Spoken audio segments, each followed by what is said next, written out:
தனக்கு கல்யாணமாகி ஒரு நாள் கூட தன் மனைவியோட சேர்ந்து வாழாம உடனே வெளிநாட்டுக்கு வேலைக்கு போற கணவர். அப்படி கணவர் வெளிநாட்டுக்கு போனதுக்கு அப்புறம் இப்ப வந்துருவாரு அப்ப வந்துருவாருன்னு சொல்லி கிட்டத்தட்ட ஒரு 6-7 வருஷமா புகுந்த வீட்டுல அந்த புது மனைவி தான் கணவருக்காக காத்திருந்து வெறுத்து போய் இருக்காங்க. இப்ப அந்த மனைவியோட முழு நேர வேலையே அங்க வீட்டுல முடியாம இருக்கிற அவங்க கணவருடைய அப்பாவையும் அம்மாவையும் பாத்துக்கிறது தாங்க. அப்படி ஒரு வேலையில தான் இவங்க வீட்டுக்கு வாடகைக்கு இருக்கிறதுக்காக ஊர்ல இருந்து ஒரு நபர் வராரு. அந்த நபரை நம்ம ஹீரோயின் அவங்க கணவரோட அறையிலேயே தங்க வச்சு வாடகையையும் வாங்கிக்கிறாங்க. இந்த விஷயம் எல்லாம் ஹீரோயினோட மாமனார் மாமியாருக்கு சுத்தமா பிடிக்கலைங்க. அங்க பார்க்க கூடாத சம்பவங்களையும் கேட்க கூடாத பல விஷயங்களையும் தன்னுடைய மருமகள் மூலம் அவங்க கவனிக்க, அதுக்கப்புறம் அங்க என்ன மாதிரியான ட்விஸ்டுகள் நடக்குது, அந்த கிளைமேக்ஸ்ல இருக்கிற மிகப்பெரிய ட்விஸ்ட் என்ன எல்லாம் கேட்கும் போது நீங்க ஆடி போயிடுவீங்க. சோ அப்படிதாங்க இந்த படத்தோட கதை இருக்கும். எல்லாருக்குமே வணக்கம். இன்னைக்கு நம்ம கிரஹா பிரவேஷ் அப்படின்ற ஒரு வித்தியாசமான பெங்காலி படத்துடைய ஸ்டோரி ரிவ்யூ தான் பார்க்க போறோம். இன்னும் லைக் கொடுக்கலனா ஒரு சின்ன லைக்கோட உள்ள வாங்க.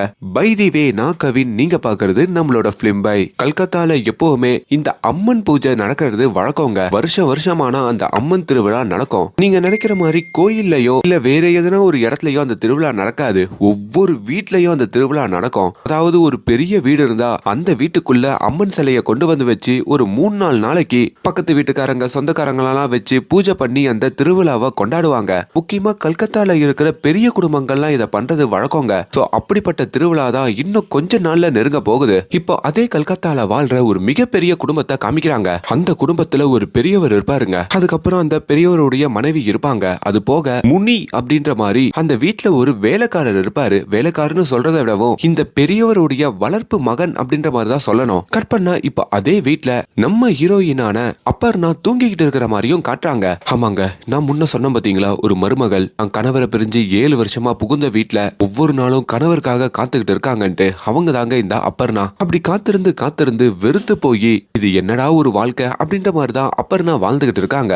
காமிச்சல அந்த பெரியவர், அவருக்கும் அவங்க மனைவிக்கும் பிறந்த ஒரே மகனை தான் இந்த அப்பர்னா திருமணம் பண்ணிருப்பாங்க. ஆனா அவனும் ஒரு 6 வருஷத்துக்கு முன்னாடி வெளிநாட்டுக்கு வேலைக்கு போறேன்னு சொல்லிட்டு கிளம்பி போயிருப்பான். இந்த 6 வருஷத்துல வீட்டுக்கு கூட சரியா கால் பண்ணாம, தான் எப்ப வரேன்னு கூட சொல்லாம ஒரு மனைவியில இருந்து அம்மா அப்பான்னு சொல்லி எல்லாரையும் தவிக்க விட்டுட்டு தான் அவரு இப்போ வெளிநாட்டுல இருக்காரு போல. இதனாலேயே அவங்க வீட்டுல இருக்கிற அவரோட அப்பா அம்மாக்கு அவங்க மருமகளான அப்பர்னா மேல ஒரு சின்ன சிம்பத்தி இருக்கோங்க. மருமக நம்ம பையனை தப்பா நினைச்சுக்க கூடாது, 6 வருஷமா வரலையே, அதனால அவ வாழ்க்கைய மாத்திக்கணும்னு நினைச்சிட கூடாது, என் பையனுக்காகவே அவ வாழணும். இப்ப அவங்க பையன் இல்லாதனால அந்த வீட்டுல வளர்ப்பு மகன் ஒரு வேலைக்காரன் அப்படின்னு முனின்னு ஒருத்தன் சொன்ன பாத்தீங்களா, அவரு தாங்க இப்போ எல்லா இன்சார்ஜும் பாத்துப்பாரு. நம்ம ஹீரோயினுக்கு டைம் பாஸ்ன்னு சொன்னா அவங்க ஃப்ரெண்டு மட்டும் தாங்க. அவங்களோட பேரு சோமியா. அவங்க சோக கதைகளையும், எனக்கும் இப்போ 30 வயசுக்கு மேல ஆக போகுது, ஆனா இது வரைக்கும் ஒரு நாள் கூட என் வாழ்க்கைய வாழல, என் கணவர் என் பக்கத்துல கூட வந்ததில்லைன்ற மாதிரி ரொம்ப ஏக்கமா சொல்லிக்கிட்டு இருக்காங்க.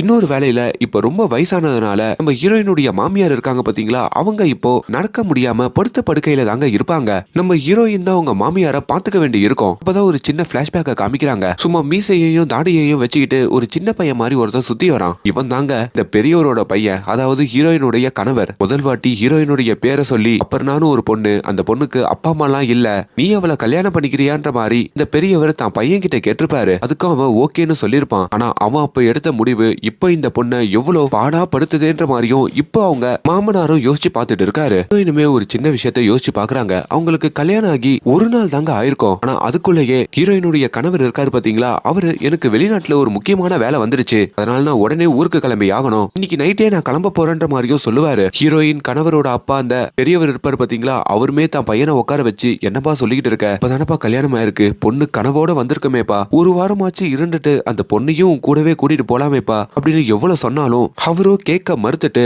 நம்ம ஹீரோயின் கிட்டயும் வந்து நானே என்னோட லக்கேஜ பேக் பண்ணிக்கிறேன்னு சொல்லிட்டும் அங்க இருந்து கிளம்பிருப்பாரு. அப்போ மருமக கோச்சிக்க கூடாதுன்னு சொல்லி இந்த மாமனார் மாமியாரும் ஒண்ணு இல்லம்மா சீக்கிரமா வந்துருவான், சின்ன பையன்ல அப்படின்ற மாதிரியும் சமாளிச்சிருப்பாங்க. ஆனா அந்த சீக்கிரம் இப்போ 7 வருஷமா தாமதமா ஆயிருக்குங்க. இப்ப கதை நிகழ்காலத்துக்கு வருதுங்க. இப்ப இவங்களோட வீட்லயும் அந்த அம்மன் சிலைய செஞ்சுக்கிட்டு இருக்காங்க. இன்னும் கொஞ்ச நாள்ல அந்த அம்மனுக்கு பூஜை பண்ணணும் அப்படின்ற மாதிரி சொன்ன பாத்தீங்களா, அதுக்காக தாங்க இந்த இடத்துல தான் இந்த படத்துல ஒரு மிகப்பெரிய ட்விஸ்ட் வருதுங்க. பொதுவா கல்கத்தால இந்த அம்மன் பூஜை கொண்டாடுற வீட்ல வெளியூர்ல இருந்து சில விருந்தாளிகள் வந்து அந்த பூஜையில கலந்துப்பாங்களாம். அதுக்காகவே பெரிய வீட்ல இருக்கிறவங்க எல்லாரும் அந்த திருவிழாக்காக அவங்க வீட்ல இருக்கிற அறைகளை வாடகைக்கு விடுவாங்க. அப்படி ஒரு பேயிங் கெஸ்டா டெல்லியில இருந்து ஒரு நபர் நம்ம ஹீரோயினுடைய வீட்டுக்கு வரத்துக்கும் கேட்டிருக்காருங்க. அப்படி அவர் வர நேரத்திலயும் பயங்கரமா காத்தடிச்சுக்கிட்டு இருக்க மழை வேற வர மாதிரி இருக்குங்க. ஹீரோயினும் அவங்களோட துணிமணிகள் எல்லாம் எடுத்துக்கிட்டு அப்படியே அவங்க அறைக்கு திரும்பிக்கிட்டு இருக்க அப்பதான் முதல் வாட்டி அந்த பேயிங் கெஸ்டா வர போஸ் அப்படின்ற மாதிரி அந்த அழகான இளைஞரை பாக்குறாங்க. போஸ் பாக்குறதுக்கு ரொம்ப அழகா இருப்பாருங்க. ஜிம்முக்கெல்லாம் போயிட்டு உடம்பு ரொம்ப ஃபிட்டாவே வச்சிருப்பாரு. ஹை மேடம், நான் தான் உங்க வீட்ல அம்மன் ஃபெஸ்டிவல் கலந்துக்கிறதுக்காக ரெண்டுக்கு கேட்டிருந்தேன் அப்படின்னு சொல்ல ஹீரோயினும் உங்களுக்காக தான் நாங்க எதிர்பார்த்துட்டு இருந்தோம். இந்த ஒரு வாரம் நீங்க என்னுடைய கெஸ்ட் மாதிரி அப்படின்னு அந்த வீட்ல முனின்னு ஒருத்தர் இருப்பார் பாத்தீங்களா, அவரையும் கூப்பிட்டு மேல அவரோட அறைய இந்த போஸுக்கு கொடு. இவங்க நம்மளோட கெஸ்ட், நம்ம தான் இவரை கம்ஃபர்டபுளா பாத்துக்கணும்னு சொல்லியும் முனிக்கிட்ட சொல்லி அனுப்புறாங்க. முனிக்குமே இது மாதிரி வீட்டை ரெண்டுக்கு விடுறதும் அதுவும் இந்த போஸ நம்ம ஹீரோயினோட கணவரோட அறையிலேயே தங்க வைக்கிறதுலாம் சுத்தமா பிடிக்காதுங்க. ஏன்னா முனி ஒரு வளர்ப்பு மகன்னு சொல்லிருப்பான்ல, அதனால நம்ம ஹீரோயினோட கணவரை தம்பி மாதிரி தான் பாப்பாரு. அதனாலேயே இந்த போஸ் மேல கொஞ்சம் எரிஞ்சு விழுவாரு. போஸுமே ரூமுக்கு வந்ததும் அவர் கையில ஒரு சின்ன பெட்டி வச்சிருப்பாருங்க. ஆனா அந்த பெட்டிய அவர் ரூம்லயும் ஒரு இடத்துல மறைச்சு வைக்கிறாரு. அதுல தாங்க ஒரு மிகப்பெரிய ட்விஸ்ட் இருக்கு. இன்னொரு பக்கம் இந்த வேலைக்காரர் இருக்கான் பாத்தீங்களா முனி, அவனுமே அந்த வீட்டோட பெரியவர்கிட்ட வந்து ஐயா, நம்மளோட வீட்ல இந்த மாதிரி சின்ன பையனெல்லாம் தங்க வைக்கிறது நியாயமா இல்ல. ஏன்னா தம்பி வேற ஊருக்கு போயிருக்கான், தம்பி மனைவி இங்க தனியா இருக்காங்க. இந்த விஷயம் எல்லாம் தம்பிக்கு தெரிஞ்சதுன்னா கோவப்படுவான்ற மாதிரி சொல்ல, ஆனா அந்த பெரியவர் கொஞ்சம் ஓப்பன் டைப்புங்க. அது மாதிரிலாம் பெருசா யோசிக்க மாட்டாரு. கண்டதை பேசிக்கிட்டு இருக்காதடா, இப்படி எல்லாம் நீ பேசுறது என் மருமகளுக்கு மட்டும் தெரிஞ்சா அவ பயங்கரமா ஃபீல் பண்ணுவா, உடனே இங்க இருந்து போடா அப்படின்ற மாதிரியும் அந்த முனிக்கிட்ட சொல்லி விட்டுறாரு. கொஞ்ச நேரத்திலேயே அந்த பெரியவரை வந்து அந்த வீட்டுக்கு பேயிங் கெஸ்டா வந்திருக்கிற இந்த போஸ் வந்து பாக்குறாருங்க. அப்ப அந்த பெரியவரோட மனைவி பயங்கரமா அந்த ரூம்ல இருந்து கத்த இவரும் பதறி போய் என்னன்னு வந்து பார்த்தா, கொஞ்ச நாளா என் மனைவிக்கு மென்டலா டிஸ்டர்ப் ஆயிருக்கு, அதனாலதான் அவ இப்படி நடந்துக்கிறா, அவளால நடக்க கூட முடியாதுன்ற மாதிரியும் பெரியவர் ஃபீல் பண்ணி சொல்றாரு. அவனா என்னாச்சுன்னு பாக்கவான்னு சொல்லி அந்த போஸுமே அந்த அம்மாக்கு என்னாச்சுன்னு பாக்க அப்பதான் இந்த போஸ் ஒரு டாக்டர் அப்படின்ற மாதிரியும் தெரியுது. இப்ப அந்த பெரியவருக்கும் இந்த போஸ் மேல ஒரு சின்ன மரியாதை வருதுங்க. இன்னொரு பக்கம் நம்ம ஹீரோயின் இருக்காங்கல்ல, அவங்களுமே நம்ம போஸோடைய அறைக்கு வராங்க. இந்த இடத்துல அவ்வளவா டவர் கிடைக்காது, வீட்ல வைஃபை வசதி கூட இல்ல, உங்களுக்கு ஒரு வேலை நெட் யூஸ் பண்ணனா சொல்லுங்க, என்னுடைய ஹாட்ஸ்பாட் ஆன் பண்றேன் அப்படின்ற மாதிரியும் சொல்லிட்டு போறாங்க. அப்பதான் அந்த போஸ் அங்க புகை பிடிச்சிட்டு இருக்கிறதையும் ஹீரோயின் கவனிக்க அவங்களுக்கு தன்னுடைய கணவர் ஞாபகம் தாங்க வருது. ஏன்னா உங்க கணவரும் அப்பப்போ புகை பிடிப்பாரு போல. கல் செல்லுதுங்க. இப்ப அவங்க வீட்டுல தங்குற அந்த போஸுமே ஒரு போட்டோகிராஃபராகவும் இருக்காரு. அப்படி இந்த அம்மன் ஃபெஸ்டிவலை பத்தி ஹீரோயின் கிட்ட நிறைய விஷயம் பேசி பேசி ஹீரோயினுடைய ஃப்ரெண்ட் ஆகி அந்த வீட்டை நிறைய போட்டோஸ் எல்லாம் எடுக்கிறாரு. இப்ப போஸ் அங்க பேயிங் கெஸ்டா தங்குறதுனால 3 வேளையும் ஹீரோயினோட வீட்டுல தாங்க சாப்பிடுவாரு. அப்படி ஹீரோயினும் சாப்பாடு ரெடி ஆயிடுச்சுன்னு சொல்றதுக்கு போஸோட அறைக்கு வர அவர் அப்பதான் குளிச்சிட்டு டவலோட வெளியே வராரு. அந்த கோடத்துல போஸ பாக்குற ஹீரோயினோட மனசும் ஒரு மாதிரி ஆகுது. அவங்க அங்க இருந்து அப்படியே ஓடிடுறாங்க. இப்ப கொஞ்ச நேரத்திலேயே நம்ம போஸ் ஒரு ப்ளூ கலர் ட்ரெஸ் போட்டுட்டு வந்து உட்கார அப்ப அந்த போஸ அந்த பெரியவரோட மனைவி பாக்குறாங்க. பார்த்ததும் சென்டிமெண்ட் ஆகுறாங்க. இந்த பையன் பாக்குறதுக்கு நம்ம பையன் சரவணன் மாதிரியே இருக்கானே, சரவணா நீ திரும்பி வந்துட்டியாப்பா, இங்க பார்ப்பா உன் மனைவிய அப்படின்ற மாதிரியும் சொல்ல இப்ப அந்த பெரியவரும் கொஞ்சம் பீதியாகி என்னத்த சொல்லிக்கிட்டு இருக்க, இவன் நம்ம பையன் சரவணன்லாம் இல்ல, இவர் பேர் போஸ், இங்கதான் ரெண்டுக்கு வந்திருக்காரு, தம்பி தப்பா நினைச்சுக்காத, என் மனைவிக்கு நோய் வாய்ப்பட்டிருக்கான்னு தெரியும்ல, அதான் இப்படி பேசிட்டான்னு சொல்லிட்டோம். அவங்க மனைவி அங்க இருந்து கூட்டிட்டு போக இப்ப ஹீரோயினுமே நம்ம போஸுக்கு தேவையான பூரிகள் எல்லாம் வச்சு சாப்பிட சொல்றாங்க. நான் உங்ககிட்ட ஒரு சின்ன விஷயம் கேட்கலாமா, இங்க உடம்பு எப்படி இப்படி ஃபிட்டா வச்சுக்கிறீங்கன்ற மாதிரி ஹீரோயின் போஸ் கிட்ட கேட்க எல்லாம் ஜிம்முனாலதான்ற மாதிரி சொல்றாங்க. ஓ ஜிம்முக்கெல்லாம் போவீங்களா, எங்க ஊரை பொறுத்த வரைக்கும் ஜிம்முக்கு போக கூடாது, அது பெரிய பாவம்னு சொல்லுவாங்க அப்படின்னு ஹீரோயின் சொல்ல அப்படி இவங்க 2 பேரும் இன்னும் கொஞ்சம் பேசி பழகுறாங்க. அவங்க மொட்டை மாடியில இருக்கிற ஒரு அறைக்கும் போஸ கூட்டிட்டு போறாங்க. அந்த அறைய சுத்தி நிறைய காத்தாடிகள் இருக்குங்க. உங்களுக்கு காத்தாடி விட தெரியுமான்ற மாதிரி போஸ் கிட்ட கேட்க நான் செம்மையா விடுவேன்ற மாதிரி போஸ் சொல்றாரு. அவர்கிட்ட ஒரு காத்தாடியை கொடுத்தோம், இவங்க ஒரு காத்தாடியை எடுத்துக்கிட்டோம், மொட்டை மாடியில வந்து காத்தாடி விடுறாங்க. நம்ம ஹீரோயினுக்கு சரியா காத்தாடி விட தெரியாம அது நூல இருந்து போகுதுங்க. இப்ப போஸுமே அவரோட காத்தாடிய நம்ம ஹீரோயின் கையில கொடுத்து எப்படி விடுறதுன்ற மாதிரியும் சொல்லி கொடுக்குறாங்க. அப்ப போஸ் பிரியாத்தனமா நம்ம ஹீரோயினுடைய கைய தொடுறாருங்க. அதுவுமே நம்ம ஹீரோயினுக்கு ஒரு புது விதமான உணர்வை கொடுக்குது. ஏன்னா ஒரு 6 வருஷம் தான் கணவருடைய எந்த விதத்திலையும் பேசாம பழகாம ஹீரோயின் இருப்பாங்க. இப்ப முதல் வாட்டி நம்மள ஒரு ஆண் நெருங்கியிருக்கானேன்ற மாதிரி அவங்களுக்கு ஒரு ஃபீலிங் வருது. அதே வேளையில மேல காத்தாடி பறக்கிறதையும் கீழே இருந்து நம்ம ஹீரோயின் கணவருடைய அம்மா பாக்குறாங்க. என்ன என் பையன் திரும்ப வந்துட்டானா, என் பையன் விடுற காத்தாடியை யாரோ வித்துக்கிட்டு இருக்காங்களேன்ற மாதிரியும் அங்க அவங்க சென்டிமெண்ட் ஆக இப்போ அதே காத்தாடிய அந்த பெரியவர் இருக்காரு பாத்தீங்களா, அவரும் அந்த வீட்டுடைய வேலைக்காரன் வளர்ப்பு பையனான முனியும் பாக்குறாங்க. அவங்களும் என்னன்னு சொல்லி மொட்டை மாடிக்கு வந்து பார்த்தா அங்க நம்ம ஹீரோயினோட கைய பிடிச்சுக்கிட்டு இந்த போஸ் காத்தாடி விட்டுட்டு இருக்கிறதையும் அவங்க கவனிக்கிறாங்க. இப்ப அந்த பெரியவர்கிட்டயும் அந்த முனி எவ்வளவோ சொன்ன மாதிரி வயசு பையனெல்லாம் வீட்டுல தங்க வைக்காதீங்கன்ட்டு, பாருங்க தம்பி பொண்டாட்டி கூட சேர்ந்து அவன் காத்தாடி விட்டுக்கிட்டு இருக்கான் அப்படின்னு அவங்க அவங்களும் இதை கவனிச்சுட்டு போக இப்ப நம்ம ஹீரோயினும் அந்த போஸும் காத்தாடி விட்டுட்டு இருக்கும் போதோ, போஸ் நான் உங்ககிட்ட ஒரு முக்கியமான விஷயத்த சொல்லணும். இப்போ மேல பறக்குதே அந்த காத்தாடி, அது யாருடையது தெரியுமா? என் கணவருடையது. அப்படி என் கணவருடைய காத்தாடிய நீங்க வானத்துல விடுறப்போ நான் ஒரு செகண்ட் உங்களை என் கணவர் மாதிரியே பாத்துட்டேன் அப்படின்ற மாதிரி சொல்றாங்க.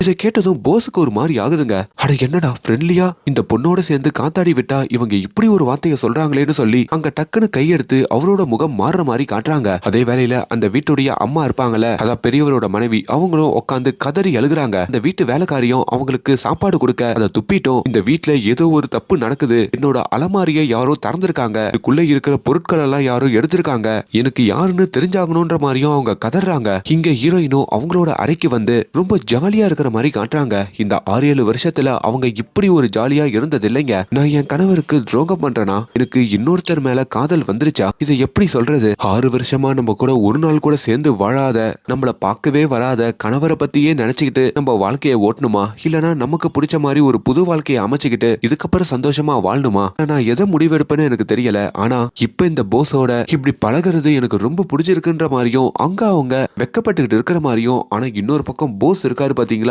அவருமே தன்னோட அறைக்கு வந்து கதறி அழுகிறாரு, கண்ணீர் சிந்தி அழுகிறாரு. சாரி நண்பா, நான் இப்படி ஒரு தப்பு பண்ணுவேன்னு நினைச்சு கூட பாக்கலடா, என்ன மன்னிச்சிரு நண்பான்ற மாதிரியும் சொல்லிட்டு இருக்காரு. ஒரு நிமிஷம், அவரை யாரு நண்பான்னு சொல்றாரு தெரியுமா? வேற யாரும் இல்லைங்க, அந்த சரவணன் கிட்ட தாங்க சொல்லிக்கிட்டு இருக்காரு. சரவணன் யாருன்னு கேக்குறீங்களா? அது நம்ம ஹீரோயினுடைய கணவர் தாங்க.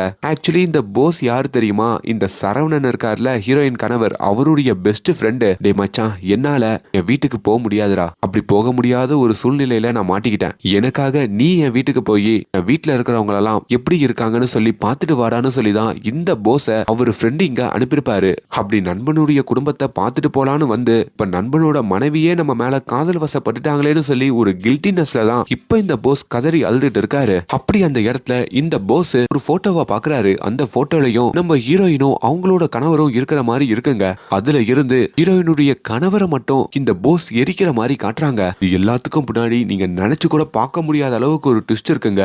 கொஞ்ச நேரத்துல சொல்றேன், தொடர்ந்து கேளுங்க. இப்ப நம்ம ஹீரோயினுமே 6-7 வருஷத்துக்கு அப்புறம் முதல் வாட்டி தன்னோட ஐப்ரோவை ஷேப் பண்ணிக்கிட்டு இருக்காங்க. ஹீரோயினுக்கு ஒரு ஃப்ரெண்ட் இருப்பாங்கன்னு சொன்ன பாத்தீங்களா, அவங்க பியூட்டி பார்லர் வச்சிருப்பாங்க, அங்க தாங்க ஷேப் பண்றாங்க. பியூட்டி பார்லர் எல்லாம் வரவே மாட்டேன், எல்லாம் புதுசா இருக்கேன்ற மாதிரி அவங்க ஃப்ரெண்டு கேட்க, ஹீரோயினுமே தான் வீட்டுல அந்த போஸோட பழகிறதும் அவர் மேல எனக்கு ஃபீலிங் வந்ததுமே அவர் ஃப்ரெண்டு கிட்ட சொல்லிட்டு இதெல்லாம் சரியா தப்பான்ற மாதிரி கேக்குறாங்க. உனக்கு நான் பல நாளா சொல்லிக்கிட்டு இருக்கேன், இன்னும் வெளிநாட்டுக்கு போய் திரும்பாத உன் கணவரை நினைச்சே வாழாத, உனக்குன்னு ஒரு வாழ்க்கையை அமைச்சுக்கொண்டு சின்ன வயசுல இருக்கும் போது ஒரு பையனை காதலிச்ச, அவனுக்கு இன்னும் கல்யாணம் ஆகல, அவன் கூட போயாச்சு நீ திருமணம் பண்ணிக்கிட்டு புது வாழ்க்கையை தொடங்குன்னு சொன்ன, ஆனா அதையும் நீ மறுத்துட்ட. இப்ப உனக்கே ஒரு பையனை பிடிச்சிருக்கு, இந்த வாய்ப்பையாச்சு நீ மிஸ் பண்ணிடாத, இவனையாச்சு நீ கெட்டியமா பிடிச்சுக்கொன்ற மாதிரியும் அவங்க ஃப்ரெண்டு சில ஐடியாக்கள் கொடுத்துட்டு இருக்காங்க. இன்னொரு பக்கம் அந்த முனி இருக்காரு பாத்தீங்களா, அந்த வீட்டுடைய வளர்ப்பு மகன், அவருக்கு சரியா தூக்கம் கூட வரமாட்டேங்குதுங்க, பயங்கரமா சரக்கு அடிக்கிறாரு. ஏன்னா மொட்டை மாடியில நம்ம போஸும் ஹீரோயினும் காத்தாடி விட்டுக்கிட்டு கொஞ்சம் நெருக்கமா இருக்கிறத பாத்துருப்பாருல. அப்படி என் தம்பிக்கு அவங்க மனைவி துரோகம் பண்றாங்கன்னு சொல்லிட்டு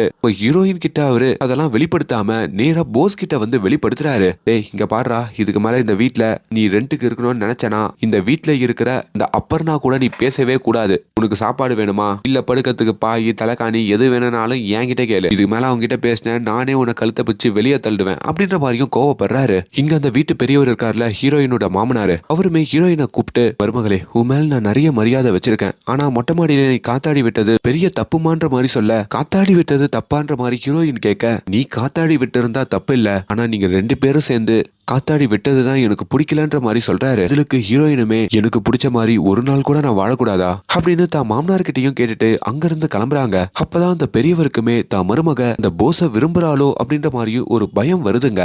இப்ப போஸுமே நம்ம ஹீரோயின் கிட்ட வந்து, நீங்க முதல் வாட்டி உங்க கணவர் சரவணனை எப்படி மீட் பண்ணீங்கன்ற மாதிரி கேக்குறாங்க. ரொம்ப சிம்பிளுங்க, நான் சின்ன வயசுல இருக்கும் போதே அப்பா அம்மா இறந்துட்டாங்க, ஒரு ஹாஸ்டல்ல தான் தங்கியிருந்தேன், அங்க இருக்கிறவங்களும் எனக்கு ஒரு பையனை பார்த்தாங்க, அதுதான் அந்த சரவணன். நேரா வந்து என்ன ரொம்ப பிடிச்சிருக்கு, சீக்கிரமாவே கல்யாணம் பண்ணிக்கலாம்னு சொன்னான். அப்படி டக்குன்னு எங்களுக்கு கல்யாணம் ஆயிடுச்சு. ஆனா கல்யாணம் ஆன ஒரு நாள்லயே அவன் கிளம்பி வெளிநாட்டுக்கு போயிட்டான். அதுக்கப்புறம் இந்த நரகத்துல தான் வாழ்றன்ற மாதிரியும் சொல்லிட்டு இருக்காங்க. இப்ப அந்த வீட்டுடைய அம்மா இருக்காங்களா, அந்த பெரியவரோட மனைவி, அவங்க மறுபடியும் எழுந்து உட்காந்து கதறி அழுகுறாங்க. ஏமா சும்மா அழுதுனே இருக்க, என்னதான் பிரச்சனை? என்னோட அலமாரியில இருந்து ஏதோ ஒண்ணு திருட்டு போயிடுச்சு, கொஞ்சம் போய் பாருங்க, யாரும் சொன்னா நம்ப மாட்டீங்கன்ற மாதிரி சொல்ல, இப்ப ஹீரோயின் அங்க ஓடி போய் அலமாரியை திறந்து பார்த்தா அதுக்குள்ள இருக்கிற நகையும் பணமும் காணுங்க. அப்பதான் இந்த அம்மா சொல்றதெல்லாம் உண்மைன்னு புரியுது. எவனோ ஒரு பையன் உள்ள வந்து இதை திருடினா, நான் தடுக்கலான்னு போறப்போ என்ன தள்ளி விட்டுட்டு அங்க இருந்து ஓடிட்டான் அப்படின்னு சொல்ல, அப்பதான் அது யாருன்னு கேக்குறப்போ அந்த வீட்டுடைய வளர்ப்பு மகன் முனி இருக்கான் பாத்தீங்களா, அவன் தாங்க இந்த காரியத்தை பண்ணிருக்கான். அவனுமே தானே முன் வந்து ஒத்துக்கிறான். ஏண்டா நீ ரோட்ல அனாதையா இருந்தடா, உன்னை இந்த வீட்டுல தத்தெடுத்து வேலைக்காரனா நடத்தாம இந்த வீட்டுடைய வளர்ப்பு மகனா நடத்தணும்ல, அப்படி சொந்த வீட்டுக்கே இப்படி துரோகம் பண்றியே, நீ எல்லாம் நல்லா இருப்பியான்னு சொல்லியும் அந்த பெரியவர் அந்த முனிய போட்டு பயங்கரமா திட்டுறாருங்க. ஆனா அந்த முனி கொஞ்ச நேரத்திலேயே பெரியவர்கிட்ட வந்து மன்னிப்பு கேட்கிறான். பண கஷ்டத்தாலதான் இதெல்லாம் நான் பண்ணிட்டேன், சீக்கிரமாவே அந்த பணத்தை திருப்பி கொடுத்துடுறேன், நான் அம்மாவை வேணுமுன்னே தள்ளல, அம்மா என்ன பார்த்துட்டா ரொம்ப வருத்தப்படுவாங்க, நான் திருடுறத பார்த்துட்டா ரொம்ப வருத்தப்படுவாங்கன்னு சொல்லிதான் தள்ளிட்டு போனேன் அப்படின்னு அங்க சொல்ல, இன்னொரு பக்கம் இந்த அம்மன் ஃபெஸ்டிவலும் இன்னும் ஒரு நாள்ல ஆரம்பிக்க போகுதுங்க. அதுக்காக இந்த பெரியவருடைய சொந்தக்காரங்க, நம்ம ஹீரோயினுடைய தோழி, அவங்களோட பொண்ணுன்னு சொல்லி எல்லாருமே அந்த வீட்டுக்கு வராங்க.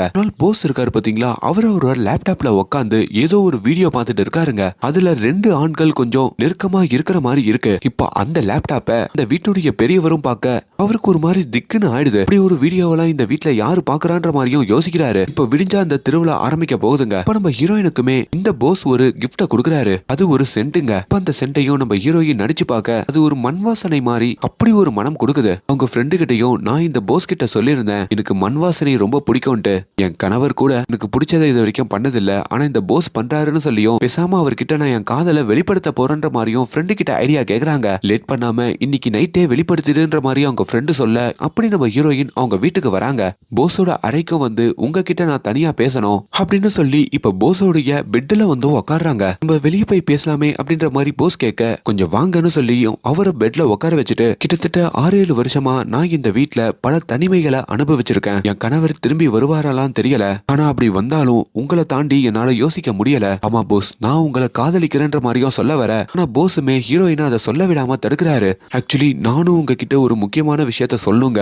முதல் விஷயம், என்னால உங்களை காதலிக்க முடியாது. அண்ட் 2வது விஷயம், எனக்கு உங்க கணவரை தெரியுங்க, உங்க கணவர் சொல்லிதான் நான் இந்த வீட்டுக்கே வந்தேன்ற மாதிரி சொல்றாரு. இது ஹீரோயினுக்குமே ஒரு பெரிய அதிர்ச்சியா இருக்குங்க. அட பாவி, அதை ஏன்டா வந்த நாள்லயே சொல்லல, என் கூட அவ்வளவு பழகன அவ்வளவு பேசனையே, அப்ப அதெல்லாம் பொய்யான்ற மாதிரியும் நம்ம ஹீரோயின் அங்க கேட்க, அது எதுவுமே பொய் இல்ல, நான் உங்க கூட ஒரு நல்ல நண்பனா தான் பேசினேன், ஆனா உங்க கணவரோட நான் அப்படி பேசினது இல்ல, உங்க கணவருக்கு நான் நண்பன் இல்ல, அதுக்கும் மேலன்ற மாதிரி அந்த போஸ் சொல்றாரு. நீ என்ன சொல்ல வர, ஓப்பனா சொல்லுன்ற மாதிரி ஹீரோயின் கேட்க, ஆக்சுவலி எனக்கு உங்க கணவரான சரவணன் மேல ஒரு காதல் இருந்தது, அவனும் என்ன காதலிச்சான், ஆமா உங்க கணவர் ஆண்களை மட்டும் விரும்புறவன், அப்படி நாங்க 2 பேரும் உசுருக்கு உசுரா காதலிச்சோம். ஒரு ட்விஸ்ட போட்டும் அந்த போஸ் அங்க உடைக்கிறாரு. இதுல ஹீரோயின் சுக்குநூறா உடஞ்சு போய், இது என்னடா எனக்கே பெரிய ட்விஸ்டா இருக்கு, ஓ அதனால்தான் அவன் என் கூட ஒரு நாள் கூட வாழாம உடனே ஓடி போயிட்டானா, ஒரு நாள் நம்ம அவன் பக்கத்துல வாண்டடாவே போனோமே, அப்போ கூட நம்மள தள்ளி விட்டதுக்கு அதுதான் காரணமானு சொல்லி எல்லாத்தையும் யோசிச்சு பாக்குறாங்க. இப்ப போஸுமே அங்க கதறி அழுகுறாரு. நீ ஏன் அழுகுற, அழுக வேண்டியது நான் தான்ற மாதிரி ஹீரோயின் சொல்ல,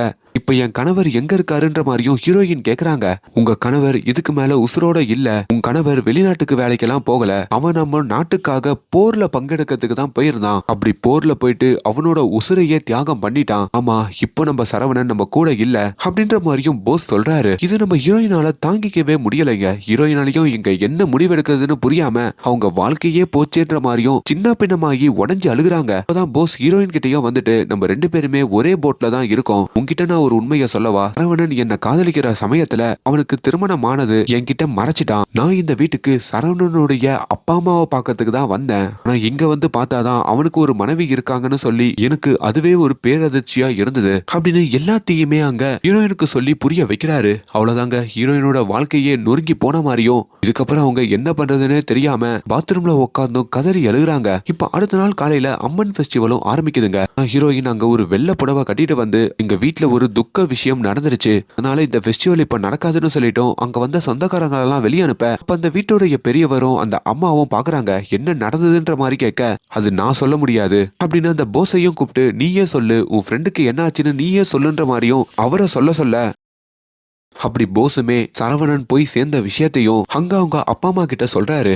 ஆனா அந்த பெரியவராலையும் இந்த வீட்டுடைய வளர்ப்பு மகன் முனியாலையும் அதை அக்செப்ட் பண்ணிக்க முடியல. இந்த போஸ் பொய் சொல்றான், நம்ம மருமகளை அடையத்துக்கு தான் அவன் இப்படி எல்லாம் பேசிக்கிட்டு இருக்கான்ற மாதிரி நினைக்கிறாங்க. அப்பதாங்க போஸ் நானும் உங்க பையன் சரவணனும் காதலிச்சோம் அப்படின்ற ஒரு உண்மையை போட்டு அங்க அவங்க அப்பா அம்மா கிட்டையும் உடைக்கிறாரு. உங்க பையன் போருக்கு போறப்பதான் அவனோட வாழ்க்கையை இழந்துட்டான்னு சொல்லிட்டு அங்க ஒரு திரிசூலத்தையும் எடுத்து காமிக்கிறாரு. ஆக்சுவலி இந்த திரிசூலம் இந்த சரவணனுடைய அம்மா இருக்காங்கல்ல, அவங்க சரவணன் ஊருக்கு போறப்போ அவர் கையில கொடுத்திருப்பாங்க. அதை பார்த்ததும் தான் இந்த போஸ் சொல்றது எல்லாமே உண்மைதான்னு சொல்லியும் அவங்க தெரிஞ்சுக்கிறாங்க. இப்போ அவங்க பையனை நினைச்சோம், இப்போ அவங்க பையனால நம்ம மருமகளோட வாழ்க்கை 7 வருஷமா கெட்டு போச்சு, நம்ம பையன் இந்த ஆனதான விரும்பி இருக்கான், அதை நம்ம புரிஞ்சுக்காம போயிட்டோமே அப்படின்னு அங்க நடந்த எல்லாத்தையுமே நினைச்சு அங்க கதறி அழுகுறாங்க. அவங்களுக்கும் எப்படி ஆறுதல் சொல்லிக்கிறதுன்னு தெரியல, தம் மருமகளுக்கும் அவங்க எப்படி ஆறுதல் சொல்றதுன்னு தெரியல.